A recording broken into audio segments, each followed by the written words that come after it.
Hello welcome back.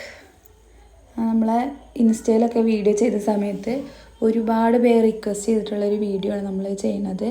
ഈ ഒരു name revealing ബോർഡിൻ്റെ മേക്കിംഗ് വീഡിയോ ആണ് കാണിക്കുന്നത്. ഞാൻ സെക്കൻഡ് ടൈമാണ് ഈ നെയിം റിവീലിംഗ് ബോർഡ് ചെയ്യുന്നത്. ഞാൻ യൂട്യൂബിലൊക്കെ സെർച്ച് ചെയ്തിട്ടുണ്ടായിരുന്നു. അപ്പോഴൊന്നും ഒരു ഡീറ്റെയിൽ ആയിട്ടുള്ളൊരു വീഡിയോ എനിക്ക് കിട്ടിയിട്ടുണ്ടായിരുന്നില്ല. അപ്പോഴേ ഞാനൊന്ന് ഒരു ഡീറ്റെയിൽ ആയിട്ടൊരു വീഡിയോ ചെയ്യണം എന്ന് ആഗ്രഹിച്ചിട്ടുണ്ടായിരുന്നു. പക്ഷേ വിനൈൽ പ്രിൻ്റാണ് നമ്മളിതിന് യൂസ് ചെയ്തിട്ടുള്ളത്. അതെവിടെയും ഒട്ടിപ്പിടിക്കാതെ സ്റ്റിക്ക് ചെയ്യാനുള്ളൊരു സൊല്യൂഷൻ മേക്കിംഗ് ഇൻഗ്രീഡിയൻസൊക്കെ കാണിക്കുന്നുണ്ട്. സ്കിപ്പ് ചെയ്യാതെ വീഡിയോ കാണാൻ ശ്രമിക്കുക, എങ്കിലുള്ളൂ നിങ്ങൾക്ക് ഇത് പെർഫെക്റ്റായിട്ട് ഇത് ചെയ്യാൻ കഴിയുള്ളൂ. സിമ്പിളാണ്. അപ്പോൾ അതിന് ആദ്യമായിട്ട് നമ്മൾ ക്യാൻവയിലാണ് ഇതിനുള്ള പ്രിൻ്റ് നമ്മൾ എഡിറ്റ് ചെയ്യണത്. ക്യാൻവ ഓപ്പൺ ചെയ്യുമ്പോൾ തന്നെ നമുക്ക് ഇപ്പോൾ കാണാൻ കഴിയും A3 ഡോക്യുമെൻറ്റ്, A4 ഡോക്യുമെൻ്റ് എന്നൊക്കെ കാണാൻ കഴിയുന്നുണ്ട്. അതിൽ നമ്മൾ A3 ഡോക്യുമെൻ്റാണ് സെലക്ട് ചെയ്യണത്. ഇനി അതിൽ നമ്മൾ എലമെൻസിൽ പോയിട്ട് ഹാർഡ് ഫ്രെയിം നമ്മളൊന്ന് സെർച്ച് ചെയ്ത് കൊടുക്കണം. നമുക്ക് ഒരുപാട് ഹാർഡ് ഷേപ്പിലുള്ള ഫ്രെയിംസ് കാണും. നമ്മൾ അതിൻ്റെ ഫ്രെയിം ഒരു ഹാർഡ് ഷേപ്പിലുള്ളത് സെലക്ട് ചെയ്യും. അതിന് ശേഷം നമ്മൾക്ക് അതിൻ്റെ ഒരു എഡ്ജസൊക്കെ ഒന്ന് കാണുന്ന രീതിയിലായി കൊടുക്കണം, കോർണേഴ്സ്. അപ്പം നമ്മൾ ആ കോർണേഴ്സിൻ്റെ സ്റ്റൈലൊന്ന് മാറ്റി കൊടുക്കുന്നുണ്ട്. ഈ ഒരു സൈസും ഒന്ന് കറക്റ്റായി കൊടുക്കുന്നുണ്ട്. നമ്മളതിൽ വൈറ്റ് ഒരു ബാക്ക്ഗ്രൗണ്ട് ഇട്ട് കൊടുക്കുന്നുണ്ട്. നമുക്ക് വല്ല ഫോട്ടോസ് വേണമെങ്കിൽ അങ്ങനെ എഡിറ്റ് ചെയ്യാം. അതിൽ വൈറ്റ് കളറിൽ അങ്ങനെ കൊടുക്കാം. ഏതെങ്കിലുമൊക്കെ വാൾപേപ്പറൊക്കെ വേണമെങ്കിൽ നമുക്ക് അതിലങ്ങനെ കൊടുക്കാം. പിന്നീട് നമ്മൾ ചെയ്യണത് അതിലേക്കൊരു കുട്ടിയുടെ ഫോട്ടോ ആണ് നമുക്ക് ഇനി അടുത്ത് ആഡ് ചെയ്യേണ്ടത്. ആ കുട്ടിയുടെ ഫോട്ടോ നമുക്ക് ആഡ് ചെയ്യുന്നതിൻ്റെ മുമ്പായിട്ട് ഒരു ഫ്രെയിമും കൂടെ അതിലേക്ക് സെലക്ട് ചെയ്യേണ്ടതുണ്ട്. അത് നമ്മൾ സർക്കിൾ ഫ്രെയിമാണ്. നമ്മൾ സർക്കിൾ ഫ്രെയിം എന്നതിൽ എലമെൻസിൽ പോയിട്ട് അടിച്ചു കൊടുത്തിട്ട് ഇതുപോലെ ഒരു സർക്കിളിലുള്ളത് കൊടുത്തിട്ട് അതിലേക്കാണ് നമ്മൾ ആ കുട്ടിയുടെ ഫോട്ടോ കൊടുന്ന് വെക്കുന്നത്. നമുക്ക് ക്രോപ്പ് ചെയ്യാണ്ടെന്നുണ്ടെങ്കിൽ നമുക്ക് കുട്ടിയുടെ ഫേസ് മാത്രം മതി. അങ്ങനെ നമ്മൾ കുട്ടിയുടെ ഫേസും കാര്യങ്ങളൊക്കെ അതിലേക്ക് ക്രോപ്പ് ചെയ്ത് കൊടുക്കുന്നുണ്ട്. ഇനി അടുത്ത് നമുക്ക് ഇഷ്ടമുള്ളത് അതിലേക്ക് എഴുതി കൊടുക്കലാണ്. എല്ലാവർക്കും അറിയുന്നുണ്ട്. നമ്മൾ ടെക്സ്റ്റിൽ പോയിട്ട് നമുക്ക് ഇതിൽ നമ്മൾ ചെയ്യണത് കോൾ മീ എമിർ എന്നാണ് നമ്മളിതിൽ കൊടുക്കുന്നത്. നെയിം റിവീൽ ആയതുകൊണ്ട് നമ്മൾ നെയിം എപ്പോഴും ലാസ്റ്റാണ് കൊടുക്കുക. ഫുള്ള് ആ ബബിൾസൊക്കെ വീണ് കഴിഞ്ഞ് ലാസ്റ്റ് വരേണ്ട രീതിയിൽ നെയിം ലാസ്റ്റായിട്ട് കാണേണ്ട രീതിയിലാണ് നമ്മളത് ചെയ്ത് കൊടുക്കുക. വീണ്ടും നമ്മൾ എലമെൻസിൽ പോയിട്ട് ഒരു സ്റ്റാറിൻ്റെ ഐക്കണാണ് നമ്മൾ തപ്പിക്കൊണ്ടിരിക്കുന്നത്. അപ്പം നമുക്ക് എലമെൻസിൽ നിന്നൊന്നും സ്റ്റാറിൻ്റെ നമുക്ക് കിട്ടിയിട്ടുണ്ടായിരുന്നില്ല. പിന്നീട് നമ്മൾ അതൊരു ഷേപ്സിൽ പോയിട്ട് എടുക്കാനുണ്ടായത്. ഷേപ്സിൽ പോയാൽ സ്റ്റാറിൻ്റെ ഷേപ്പ് കിട്ടും. അങ്ങനെ ചെയ്യാനുണ്ടായത്. ഈ കോൾമി എന്ന് പറഞ്ഞിട്ടുള്ള ഇതും നെയിം കൊടുത്തിട്ടുള്ളതിൻ്റെയും നമ്മൾ ഫോണ്ടൊന്ന് ചേഞ്ച് ചെയ്ത് കൊടുക്കുന്നുണ്ട്. അത് നമുക്ക് ആ ഫോൺസിൽ കൊടുത്തിട്ട് അടിഭാഗത്ത് കാണാൻ ആ ഫോൺസിൽ കൊടുത്തിട്ടുണ്ടെങ്കിൽ ഒരുപാട് ഫോൺസ് അവൈലബിൾ ആണ്. കളർ ചേഞ്ച് ചെയ്യണമെന്നുണ്ടെങ്കിൽ ഒരുപാട് കളർ ഓപ്ഷൻസ് അവൈലബിൾ ആണ്. അതൊക്കെ നമ്മളെ ഇഷ്ടത്തിനനുസരിച്ചിട്ട് നമുക്ക് ചെയ്യാം. നമുക്ക് ഇത് ചെയ്യുന്നത് നമ്മൾ കസ്റ്റമർ നമുക്ക് ഈ ഒരു സെയിം ഒരു ഫോട്ടോ വിട്ട് തന്നിട്ടുണ്ടായിരുന്നു, ആൾ ഇൻസ്റ്റഗ്രാമിൽ നിന്ന് എടുത്തിട്ട്. അപ്പോൾ അതുപോലെ തന്നെ വേണമെന്ന് പറഞ്ഞിട്ടാണ് ഉണ്ടായിരുന്നത്. ബാക്ക്ഗ്രൗണ്ട് വൈറ്റായിട്ട് അതിൽ കോൾമീന്നും കുട്ടിയുടെ ഒരു ഫോട്ടോ കൂടെ കുറച്ച് സ്റ്റാർസും കൂടെ വെച്ചിട്ട് ആണ് കസ്റ്റമർ പറഞ്ഞിട്ടുണ്ടായെന്ന്. നമ്മൾ അതുപോലെയാണ് ചെയ്ത് കൊടുക്കുന്നുണ്ടായത്. നമ്മൾ ഷേപ്സിൽ പോയാൽ നമുക്ക് ഇതുപോലെ സ്റ്റാർ കിട്ടും. നമുക്ക് ഇഷ്ടമുള്ള കളറ് ചേഞ്ച് ചെയ്ത് കൊടുക്കുക ഉള്ള ഓപ്ഷൻ ഉണ്ട് അടിയിൽ. നമുക്ക് അങ്ങനെ ഇത് കസ്റ്റമർ വിട്ടെന്ന് അതുപോലെയാണ് നമ്മൾ ചെയ്ത് കൊടുക്കുന്നത്. ഇനി അടുത്തതായിട്ട് നമ്മളോട് കസ്റ്റമർ പിന്നെ ഇതിൽ ഒരു ബാനറും പിന്നെ അടിയിലൊരു ബോയ് എന്നുള്ളൊരു സ്റ്റിക്കറും കൂടെ ആഡ് ചെയ്യാൻ പറഞ്ഞിട്ടുണ്ടായിരുന്നു. അത് നമുക്ക് എലമെൻസിൽ പോയിട്ട് എലമെൻസ് എടുത്തിട്ട് നമ്മൾ അതിൽ പാർട്ടി ബാനർ എന്ന് അടിച്ചു കൊടുത്തിട്ടുണ്ടെന്നുണ്ടെങ്കിൽ നമുക്ക് അതുപോലെയുള്ള ബാനർ കിട്ടും. ആ ബാനർ നമ്മൾ സെലക്ട് ചെയ്തിട്ട് നമുക്ക് നമ്മുടെ സൈസിനനുസരിച്ചിട്ട് ആ ഒരു ഇതിൽ അഡ്ജസ്റ്റ് ചെയ്ത് കൊടുക്കാവുന്നതാണ്. പിന്നീട് ഒരു ബോയ് എന്നുള്ളൊരു സ്റ്റിക്കർ ടൈപ്പും കൂടെയാണ് വേണ്ടിയിരുന്നത്. അതും നമ്മൾ എലമെൻസിൽ പോയിട്ട് ആ ബോയ് എന്നുള്ള ഒരു സ്റ്റിക്കറും കൂടെ നമ്മുടെ ഫോട്ടോയിലേക്ക് ആഡ് ചെയ്തിട്ട് കൊടുക്കുന്നുണ്ട്. IMR എന്ന് കൊടുത്തതിൻ്റെ അടിഭാഗത്തായിട്ടാണ് നമ്മളത് അറ്റാച്ച് ചെയ്ത് കൊടുക്കുന്നത്. ഇനി നമ്മൾ പ്രിൻ്റ് ക്വാളിറ്റിയിൽ ഇമേജ് നമ്മൾ സേവ് ചെയ്തെടുക്കുകയാണ് ചെയ്യുന്നത്.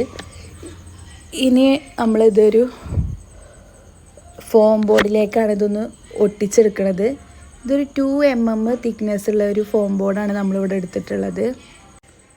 നമ്മൾ എഡിറ്റ് ചെയ്ത് വെച്ച ആ ഒരു പ്രിൻ്റ് ഒരു 1.5 അടി ലെങ്ത്തിലും 1 അടി വിഡ്ത്തിലും ആയിട്ടാണ് നമ്മൾ വിനൈൽ പ്രിൻ്റാണ് എടുത്തിട്ടുള്ളത്.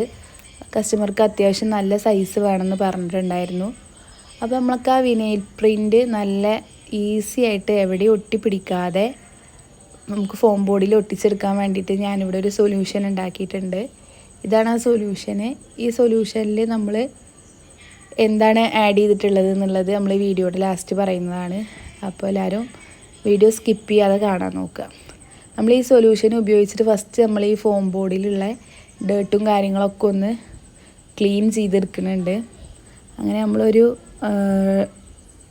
തോർത്ത് വെച്ചിട്ട് നന്നായിട്ട് വൃത്തിയാക്കി എടുക്കുകയാണ്. ഇനി അതിന് ശേഷം നമ്മൾ ആ വിനൈൽ പ്രിൻറ്റിൽ ഈ ഒരു സൊല്യൂഷൻ തന്നെ നന്നായിട്ട് അപ്ലൈ ചെയ്തിട്ടാണ് നമ്മളതിൻ്റെ പേപ്പർ, ആ സ്റ്റിക്കർ പേപ്പർ നമ്മളതിന്ന് കീറിയെടുക്കേണ്ടത്. അപ്പോൾ നമ്മൾ നമ്മളൊരു സ്റ്റിക്കർ പേപ്പർ ഒട്ടിക്കാൻ നോക്കുന്ന സമയത്ത് നന്നായിട്ട് ഒട്ടിപ്പിടിക്കും. നമ്മൾ കീറാൻ നോക്കുന്ന സ്റ്റിക്കർ റിമൂവ് ചെയ്യുന്ന സമയത്ത് നമ്മൾ ആ ഒരു വിനൈൽ പ്രിൻറ്റിൽ നമ്മൾ ഈ ഒരു സൊല്യൂഷൻ ഇങ്ങനെ സ്പ്രേ ചെയ്ത് കൊടുക്കുന്ന സമയത്ത് എവിടെയും ഒട്ടിപ്പിടിക്കാതെ നമുക്കിത് ആ ഒരു ഫോം ബോർഡിലേക്ക് ഒട്ടിച്ചെടുക്കാവുന്നതാണ്. അപ്പോൾ അങ്ങനെ നമ്മൾ സ്പ്രേ ചെയ്ത് ഇത് റിമൂവ് ചെയ്തെടുക്കുന്നതോട് കൂടിയിട്ട് നമ്മൾ ആ ഒരു ഫോം ബോർഡിലും കൂടെ കുറച്ചും കൂടെ ഈ ഒരു സൊല്യൂഷൻ അപ്ലൈ ചെയ്തിട്ട് വേണം ഇത് ഒട്ടിച്ചെടുക്കാൻ വേണ്ടിയിട്ട്. പറഞ്ഞത് മനസ്സിലായി എന്ന് വിചാരിക്കുന്നുണ്ട്. കാരണം നിങ്ങൾ കാണുമ്പോൾ, വീഡിയോ കാണുമ്പോൾ നിങ്ങൾക്ക് മനസ്സിലാവും. സ്കിപ്പ് ചെയ്യാതെ കാണാൻ നോക്കുക എല്ലാവരും. നമ്മളതിൽ ആ ഒരു വിനൈൽ പ്രിൻറ്റിൽ മുഴുവനായിട്ടും ഈ സൊല്യൂഷൻ സ്പ്രേ ചെയ്തു. ശേഷം അതാ ഈ ഒരു ഫോം ബോർഡിലും മുഴുവനായിട്ട് ഈ ഒരു സൊല്യൂഷൻ നമ്മൾ സ്പ്രേ ചെയ്ത് കൊടുക്കുകയാണ്. അതിന് ശേഷം നമ്മളൊരു കുട്ടിയുടെ കയ്യിൽ നിന്ന് ചെളിയായിരുന്നു, അത് ഞാൻ തുടച്ചെടുത്തത്. നമ്മൾ അതിൽ ആ ഒരു സൊല്യൂഷനായ ഭാഗത്ത് തന്നെ നമ്മൾ ഒട്ടിച്ചെടുക്കാൻ നോക്കുകയാണ്.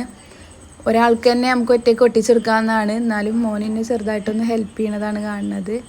അങ്ങനെ നമ്മളിതിൽ ഒട്ടിച്ചെടുത്തു. ഇനി ഒട്ടിച്ചെടുത്തതിന് ശേഷം ഒരു വൈപ്പറോ അല്ലെങ്കിൽ ഞാൻ ഇപ്പോൾ ഇവിടെ ഒരു ATM കാർഡാണ് യൂസ് ചെയ്യണത്. അതിനൊരു കാർഡ് വെച്ചിട്ട് നമുക്കിതിങ്ങനെ നന്നായിട്ട് എല്ലാ ഭാഗത്തേക്കും വൈപ്പ് ചെയ്തിട്ട് ആ എക്സസ് ഉള്ള വാട്ടറൊക്കെ, ആ സൊല്യൂഷനൊക്കെ നമ്മൾ ഇതിൽ നിന്ന് റിമൂവ് ചെയ്തെടുക്കുകയാണ് ചെയ്യുന്നത്. അപ്പോൾ നമുക്ക് നല്ല വൃത്തിയിൽ എവിടെയും ബബിൾസും കാര്യങ്ങളൊന്നും ഇല്ലാതെ നല്ല വൃത്തിയിൽ ഈ ഒരു വിനൈൽ പ്രിൻ്റ് നമുക്ക് ഒട്ടിച്ചെടുക്കാവുന്നതാണ്. നമ്മൾ ഇതിൽ ആഡ് ചെയ്തിട്ടുള്ള ആ സൊല്യൂഷനിൽ ആഡ് ചെയ്തിട്ടുള്ളത് കുറച്ച് വെള്ളവും അതിലേക്ക് കുറച്ച് ഷാമ്പുവും കൂടിയാണ്. നോർമൽ നമ്മൾ യൂസ് ചെയ്യുന്ന ഷാമ്പു ആണ് ഞാൻ എടുത്തിട്ടുള്ളത്. അങ്ങനെ നമ്മൾ നന്നായിട്ട് ഒട്ടിച്ചെടുത്ത് എക്സസ് ആയിട്ടുള്ള വാട്ടർ എല്ലാം നമ്മൾ നന്നായിട്ട് ഒരു തുണി ഉപയോഗിച്ചിട്ട് നമ്മൾ തുടച്ചെടുക്കുകയാണ് ചെയ്യുന്നത്. ഇനി ഇത് നമുക്ക് നല്ല വൃത്തിയിൽ കട്ട് ചെയ്തെടുക്കണം. കട്ട് ചെയ്തെടുക്കാനുള്ള സുഖത്തിന് വേണ്ടിയിട്ടാണ് നമ്മൾ ആ ക്യാൻവയിൽ നമ്മളത് എഡിറ്റ് ചെയ്ത സമയത്ത് തന്നെ ആ ഒരു ഹാർട്ട് ഷേപ്പിന് നമ്മൾ ഇതുപോലൊരു ബോർഡർ കൊടുത്തിട്ട് നമ്മൾ എഡിറ്റ് ചെയ്തത്. അപ്പം നമുക്ക് ആ കറുപ്പ് ആ ഒരു ബോർഡറിൽ കൂടെ നല്ല വൃത്തിയിൽ നമുക്കിത് ഒന്ന് കട്ട് ചെയ്തെടുക്കാം. കട്ട് ചെയ്തെടുത്തതിന് ശേഷം ഇത് 2 mm തിക്നെസ്സിലുള്ള ഫോം ബോർഡ് ആയതുകൊണ്ട് നമുക്ക് നല്ല വൃത്തിയിൽ തന്നെ കട്ട് ചെയ്തിട്ട് അധികം റിസ്ക് ഒന്നും ഇല്ലാണ്ട് നമുക്ക് കട്ട് ചെയ്തെടുക്കാൻ കഴിയും. അങ്ങനെ നമ്മൾ നല്ല പെർഫെക്റ്റ് ആയിട്ട് തന്നെ അത് കട്ട് ചെയ്തെടുത്തിട്ടുണ്ട്. ഇനി അടുത്തതായിട്ട് നമുക്ക് വേണ്ടത് ഇതുപോലെ 2 ഒരു ലെങ്ത്തിലുള്ള അത്യാവശ്യം ലെങ്ത്തിൽ മുറിച്ചെടുക്കുക. ഇതുപോലെ നമുക്ക് കൊടുക്കാൻ വേണ്ടിയിട്ടാണ്. അപ്പം നമുക്ക് ഈ 2 mm ആയതുകൊണ്ട് തന്നെ നല്ല ഫ്ലെക്സിബിളായിട്ട് നമുക്ക് കിട്ടും. നമ്മളിതാ ഈ ബോർഡറിൽ കൂടെയാണ് അത് ഒട്ടിച്ചെടുക്കുന്നത്. പിന്നീട് നമുക്ക് ഈ ഒരു ബോർഡർ കാണാൻ കഴിയില്ല, കാരണം നമ്മൾ ഇനി ആ ബോർഡറിൽ വെച്ചിട്ടാണ് അത് ഒട്ടിച്ചെടുക്കുന്നത്. സ്പേസും ഒരുപാട് പോവില്ല. അത്യാവശ്യം നല്ല വലുപ്പത്തിൽ തന്നെയാണ് നമുക്കിത് കിട്ടിയിട്ടുള്ളത്. അങ്ങനെ നമ്മൾ ഫ്ലെക്സ് ക്യൂക്ക് വെച്ചിട്ട് എല്ലാ ഭാഗവും ഒട്ടിച്ചെടുക്കുന്നുണ്ട്. ഇതിൻ്റെ അടിഭാഗത്ത് നമുക്ക് ആ ഒരു ബബിൾസ് തെർമോകോൾ ബോൾസ് വീഴാനുള്ളൊരു സ്പേസും കൂടെ ഇട്ട് കൊടുക്കാനുണ്ട്. അത് ഞാൻ ഈ വീഡിയോയിൽ കാണിക്കാം, വിട്ടുപോയിട്ടുണ്ട്. ഇതുവരെ വീഡിയോ എടുക്കാനേ കഴിഞ്ഞിട്ടുള്ളൂ. ഞാൻ ആദ്യം ഇങ്ങനെ ഒട്ടിച്ചെടുത്തതിന് ശേഷം പിന്നെ കത്തി വെച്ചിട്ട് ഒരു കട്ടിങ് അതിന് ഇട്ട് കൊടുക്കുകയാണ് ചെയ്തിട്ടുള്ളത്. അവിടെ ഒരു ടേപ്പും കൂടെ കൊടുത്തിട്ട് ടേപ്പ് റിമൂവ് ചെയ്യുന്ന സമയത്ത് തെർമോക്കോൾ ബോൾസ് വീണ ആ ഒരു ടൈപ്പാണ് ആക്കി കൊടുക്കുന്നത്. പിന്നെ ഞാൻ തെർമോക്കോൾ ബോൾസിന് പോയ സമയത്തേക്ക് ചെറിയ പാക്കറ്റാണ് കിട്ടിയിട്ടുണ്ടായിരുന്നത്. 10 രൂപയുടെ ഓരോ 20 പാക്കറ്റ് തെർമോക്കോൾ ബോൾസ് ആണ് വാങ്ങിയിട്ടുണ്ടായിരുന്നത്. അങ്ങനെ ഫസ്റ്റ് ഇതിൻ്റെ എത്ര അളവുണ്ടോ നോക്കുകയാണ്, കംപ്ലീറ്റ് ഫില്ലായിട്ട് നിൽക്കുന്നുണ്ടോയെന്ന് നോക്കുകയാണ്. കസ്റ്റമർ പറഞ്ഞിട്ടുണ്ടായിരുന്നത് മൾട്ടി കളറിലുള്ള തെർമോക്കോൾ ബോൾസ് വെച്ചിട്ട് ചെയ്യാനാണ് പറഞ്ഞിട്ടുണ്ടായിരുന്നത്. അങ്ങനെ നമ്മൾ അതിലേക്ക് ഫസ്റ്റൊക്കെ ഒന്ന് ഇട്ട് നോക്കിയിട്ട് ബാക്കിയുള്ളത് പിന്നീട് കൊണ്ടുവരാൻ വേണ്ടിയിട്ട്. ഈ ഒരു സൈസിലേക്ക് ഏകദേശം ഒരു 20-25 പാക്കിൻ്റെ ആവശ്യം ഉണ്ടായിരുന്നു. ഒരു 5 പാക്കിൻ്റെ ഒരു കുറവുണ്ടായിരുന്നു. നമ്മൾ ഈ 10 രൂപ പാക്ക് വെച്ചിട്ടാണ് വാങ്ങണമെന്നുണ്ടെങ്കിൽ വലിയ പാക്കിലും തെർമോക്കോൾ ബോൾസ് അവൈലബിൾ ആണ്. പിന്നീട് ഞാൻ അതൊക്കെ എടുത്തു വെച്ചിട്ട് ഇനി നമ്മൾ ഒരു ബൊക്കെ ഷീറ്റ് പോലത്തെ ഒരു ഷീറ്റാണ് നമ്മളിവിടെ എടുത്തിട്ടുള്ളത്. ട്രാൻസ്പാരൻ്റ് ആയിട്ടുള്ള ഏത് ഷീറ്റ് നമുക്ക് ഇതിന് യൂസ് ചെയ്യാം. ഇത് ഒറിജിനൽ ബൊക്കെ ഷീറ്റാണ് നമ്മളിവിടെ വാങ്ങിയിട്ടുള്ളത്. എനിക്ക് അതാണ് കിട്ടിയത്. ഇനി നമുക്ക് ആ ബൊക്കെ ഷീറ്റ് വെച്ചിട്ട് ഇതൊന്ന് കംപ്ലീറ്റ് ഒന്ന് റാപ്പ് ചെയ്തെടുക്കണം. അതിൻ്റെ മുന്നായിട്ട് ഞാനിത് റാപ്പ് ചെയ്തതിന് ശേഷം വേണമെങ്കിൽ അങ്ങനെയും നമുക്ക് കൊടുക്കാം, ബോൾസ് ഇട്ട് കൊടുക്കാം. ഇത് ഒട്ടിക്കാനായിട്ട് നിങ്ങൾക്ക് ഡബിൾ സൈഡ് ടാപ്പോ ഗ്ലൂ ഗണ്ണോ ഒക്കെ യൂസ് ചെയ്യാവുന്നതാണ്. ഈ ഒരു ട്രാൻസ്പെറൻറ്റ് ഷീറ്റയിൽ ഒട്ടിച്ചു കൊടുക്കാൻ ഞാൻ ഫസ്റ്റ് ഇതിലേക്ക് തെർമോക്കോൾ ബോൾസ് ഇട്ട് കൊടുത്തതിന് ശേഷമാണ് ഗ്ലൂ ഗണ്ണ് വെച്ചിട്ട് ഈ ഒരു ട്രാൻസ്പാരൻ്റ് ഷീറ്റ് അതിൻ്റെ മുകളിൽ നിന്ന് കംപ്ലീറ്റ് ഒട്ടിച്ചെടുക്കുന്നുണ്ട്. അപ്പോൾ നമ്മുടെ ആ ഒരു വർക്കും കൂടെ കഴിഞ്ഞിട്ടുണ്ടെങ്കിൽ നമ്മുടെ ഇത് ഇവിടെ റെഡി ആയിട്ടുണ്ട്. നെയിം റിവീലിംഗ് ബോർഡ് അടിപൊളിയായി കിട്ടിയിട്ടുണ്ട്.